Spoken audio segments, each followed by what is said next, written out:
In the Jedi Path book, one of the last things we learn is how to transcend death and what it means to transcend death.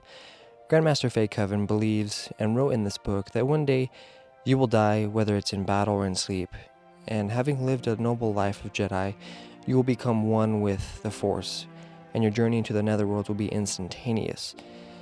And now some sages among the Whills believe the opposite to be true. They believe that you can still maintain your identity and exist in the Force.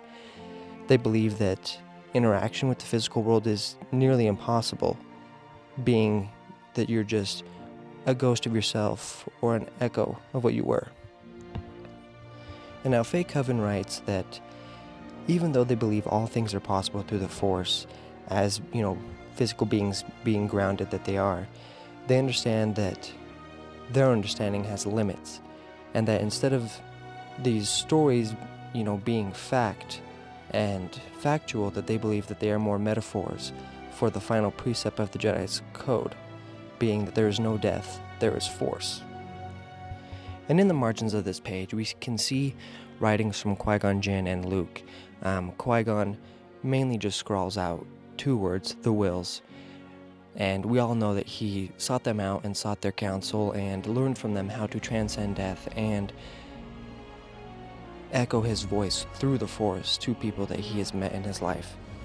And now Luke, on the other hand, talks about seeing Ben and hearing him first, and being able to sense Yoda and his father and see them, and he knows and can't believe that the Jedi that came before him with all their infinite wisdom would only believe that they just went into the Force and nothing happened after that, and that it was nearly impossible for them to interact with people of the actual physical world. He couldn't believe that with all their unlimited knowledge in holocrons and power that they could possess and counsel that they could seek out, they wouldn't try to transcend death and teach beyond the grave.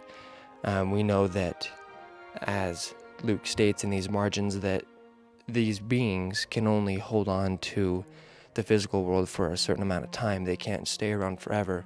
There's something that tethers them, whether it's a person, a place, or memories of this person in someone's physical mind.